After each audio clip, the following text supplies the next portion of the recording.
शाळेत जातात. बाबांनी मारू नये म्हणून अभ्यास करतात. बाबांच्या दहशतीखाली शिकत राहतात. हळूहळू मुलं बाबांकडे दुर्लक्ष करून आईवरच प्रेम करू लागतात. मनामधून बाबांना काढून टाकतात आणि आईच्या चरणावरती सर्वस्व अर्पण करतात. बाबांपासून 4 हात लांबच राहतात. मुलं आईचं गाणं गातात. मुलं आईवर कविता करतात. कोणतंच मूल बाबाला दुधावरची साय म्हणत नाही, लंगड्याचा पाय म्हणत नाही, वासराची गाय म्हणत नाही. बाबांसाठी मुलांकडे शब्दच नसतात.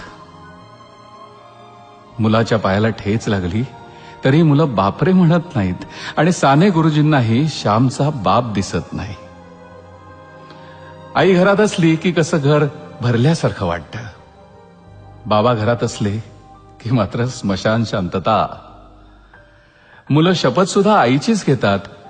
बाबा शपथेच्याही लायकीचा नसतो. बाबा असतो केवळ मुलांच्या नावाच्या आणि आडनावाच्या मध्ये, नावापुरता. मुलं विठोबाला माऊली म्हणतात, धरणीला माय म्हणतात आणि देशाला माता म्हणतात. बाबा मात्र धरणीतून, देशातून आणि मुलांच्या मनातून केव्हाच झालेला असतो, हद्दपार. बाबा असतो कठोर, काळीज नसलेला, निर्दयी, मारकुटा.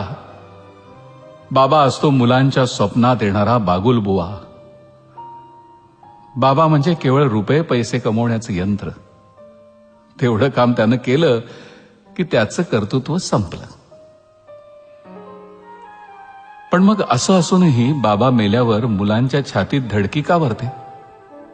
का ओघळतो मुलांच्या डोळ्यातून पाऊस? का वाटतं मुलांना पायाखालची जमीन सरकल्यासारखी? का वाटतं मुलांना की आपण बेसहारा झालोय म्हणून? का हंबरतात मुलं बाबा मेल्यावर? का मुलं घाबरतात बाबा गेल्यावर? कथा, कादंबऱ्या आणि कवितेत कधीही नसलेला हा पत्थरदिल बाबा प्रत्यक्षात जेव्हा नसलेला होतो तेव्हा का वाटतं मुलांना